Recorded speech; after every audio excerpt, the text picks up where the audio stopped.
On Christmas Eve, Santa Claus stopped giving gifts and started pointing his gun at people. Everyone was busy reinforcing their homes, except Fry and his friends, who still had to deliver letters to Santa. They hid inside the mail sack, discussing how to deal with him. Leela suggested using a logic paradox to make Santa overload and self-destruct. Sure enough, after a few mind-twisting questions from Leela, Santa's system crashed and exploded. But the next second, he grew a new head. Faced with a giant cannon aimed at them, the three had no choice but to run back to their ship.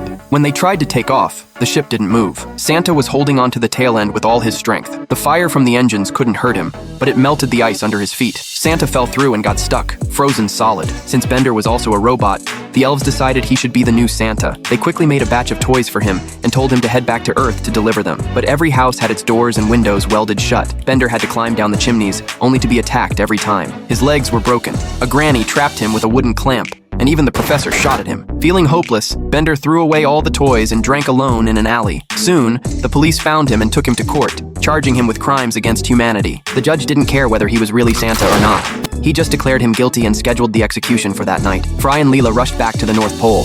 They managed to break the real Santa out of the ice, but he was only focused on revenge. They narrowly dodged his attacks and hurried back to their ship to return to Earth. What they didn't know was that Santa was clinging to the outside of their ship. Meanwhile, Bender was already at the robot execution ground.